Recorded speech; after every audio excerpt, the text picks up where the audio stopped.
Yes. I can argue in my own way, not in your way, in which you say. We can't say that the court is doing injustice. Please mind that. Did I say? You have Did I said say? it. These are the video recording is there. Yes. Video Please recording see. is there. Please see. Ah. I only prayed. Video recording is there. I only prayed before your lordship. Is only to not let it be long. The court is Don't try to humiliate any advocate. It's I'm not a telling question you. of humiliation. It's a question of humiliation to a judge. Sir, please don't try to humiliate any person. The country is burning. The country is burning with the judiciary. These are my words.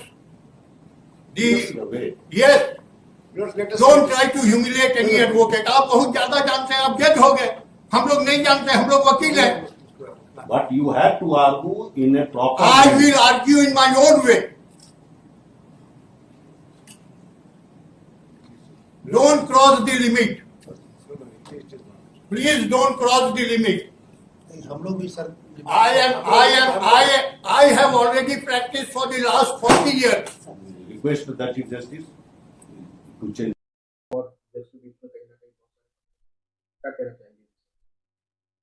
नहीं, ये देखा, ये clip देखने के बाद में बहुत लोगों को अच्छा भी लगेगा, बहुत लोगों को थोड़ा जुडिशरी सिस्टम के बारे में चिंता है, ये भी मन में सताने लगेगी। लेकिन ये वास्तविकता है, और ये वास्तविकता के पीछे का कारण ये है कि केसेस बहुत बढ़ गए, कोर्ट के ऊपर, न्यायालय के ऊपर लोड ज़्यादा बढ़ते जा रहा है, और उसके बावजूद फिर इधर से उधर से जो इंटरफेरेंस होते हैं वो भी है। इस प्रकार के माहौल में न्यायाधीशों को न्यायालय चलाना पड़ता है।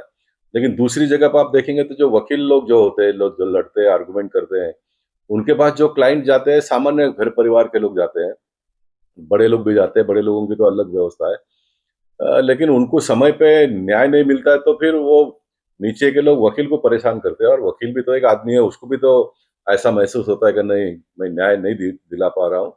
और ये जो आर्गुमेंट मैंने देखा, वकील के हिसाब से वकील सही है ऐसा मैं मानता हूँ, जज साहब के हिसाब से जज साहब सही होंगे, लेकिन जज साहब ने भी बहुत ही संतुलित ढंग से उनकी सारी बातों को सुना। कुछ न्यायाधीश थोड़ा उत्तेजित भी होते हैं, लेकिन ये न्यायाधीश उत्तेजित नहीं हुए, बहुत ही संतुलित ढंग से उन्होंने उसको सुना। लेकिन मैं मानता हूँ कि इस प्रकार के आर्गुमेंट के माध्यम से ही रास्ता निकलेगा। कोई मैं बड़ा करके हम लोग अगर काम करेंगे तो फिर कोई भी बड़ा नहीं होगा और सब छोटे होते जाएंगे। और मैं मानता हूँ कि जो भी व्यवस्था है, ये सारी व्यवस्था लोगों को समय पर न्याय मिले इसलिए है, और इन दिनों में न्याय नहीं मिल रहा है। ये मैं भी ऑन रिकॉर्ड कई बार कह चुका हूँ, फिर एक बार कहता हूँ, हमें बहुत जल्दी से जल्दी जुडिशरी रिफॉर्म के ऊपर काम करने की आवश्यकता है, तभी जाकर लोगों को न्याय मिलेगा। ये माना जाए कि न्याय के लिए बहस जरूरी है। न्याय के लिए बहस बहुत जरूरी है, और हमने बहुत सारे केसेस में देखा, जो वकील जो होते हैं, हम उनका सम्मान करते हैं, वो वकील ले लेते हैं, फिर बड़े पैमाने पे खर्चा करके काउंसिल को खड़ा करते हैं। डेट आता है तो काउंसिल को आर्गुमेंट भी करने को मिलता नहीं है, लोगों के पैसे तो डूब जाते हैं। अब इसके बारे में कोई बोलने वाला नहीं है। मैं न्यायालय के बारे में, न्याय प्रणाली के बारे में तो ये कहूंगा कि जो भी वकील ने वकालत सीखा, उसके दिमाग में पहले दिन तो यही था कि मैं लोगों को न्याय दूं, लेकिन अभी न्याय देने के बदले में तो अनाप शनाप पैसा लेन देन जहां पर होता है, अन्याय हो रहा है। मतलब न्यायालय में लोग न्याय मांगने के लिए जाते हैं और अन्याय को प्राप्त करके वापस घर आते हैं। इस प्रकार के एक नहीं तो अनेक किस्से आपको देखने के लिए और सुनने के लिए मिलेंगे।